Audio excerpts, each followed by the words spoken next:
specifically reciprocal tariffs and potentially on Europe. So what should we expect? Joining me now is the White House Deputy Chief of Staff, Stephen Miller. Stephen, it's wonderful to have you this morning. Thanks so much for joining us.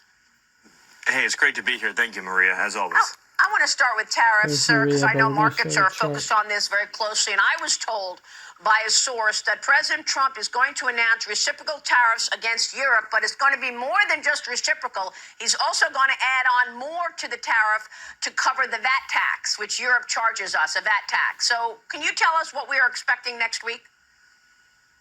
Well, I don't want to get ahead of the president's announcement, but I do want to explain a very important point the president feels very strongly about.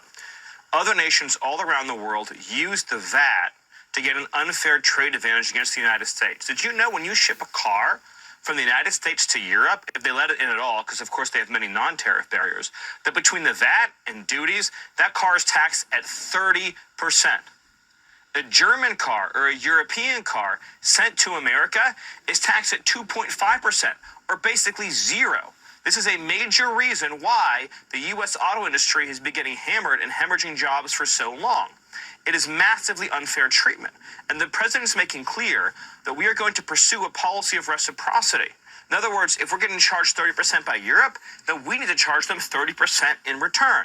If they want to be charged less than 30%, they're going to have to lower their barriers so that it's fair and equal and, yes, reciprocal treatment.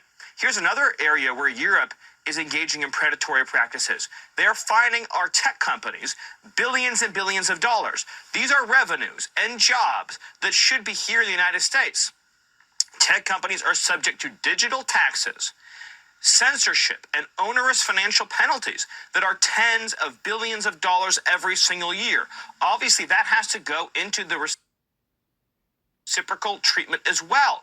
You cannot have a situation where our country, our auto companies, our tech companies are just a piggy bank for Europe. Enough is enough. The president is going to insist on fair treatment. He's going to insist on equal treatment, and he's going to defend American businesses and American enterprise. Well, we have a deficit with the Eurozone, so it sounds like next week we're going to hear a correction by President Trump instituting a tariff plus on the Eurozone. That means a reciprocal tariff plus a VAT tax. He's going to put forward a plan. Again, I don't want to get ahead of his announcement in terms of timetables and deadlines and everything else. He's going to put forward a plan, and he's going to work together with the Secretary of Commerce, the Secretary of the Treasury, the U.S. Trade Office, and they're going to implement that plan in due course. So again, I don't want to get ahead of the president, but at a principle level, I want to be clear that what President Trump is saying is other countries around the world cannot charge us 20% or 30%, or in the case of some countries, 100%, and then we charge them nothing. It is bankrupting our industry. It is driving up our deficit. It is stealing our jobs. For 4 years under Joe Biden, this was done to us. We were robbed blind. The trade deficit soared ever higher. President Trump is coming in and he's saying we are not going to let our country and our companies be taken advantage of anymore. It's a new day and there is a new president. Also, we're going to pause it there, and this is the chart he's talking about.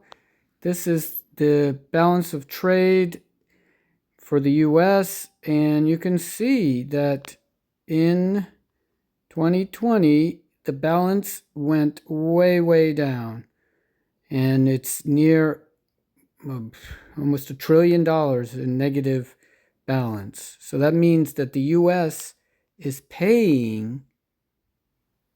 buying more, $1 trillion more than every year than we're selling. And you could see way back in the 70s, 60s, 50s, this was World War II, I guess, post-World War II, it was near zero. It's never been positive. It's almost never been positive. So that's, and then I think 2016, if we zoom in, it got closer to zero a little bit, but it's still not good. You know, this is a detailed chart and it has the real numbers too. So, this is not good. Peace out.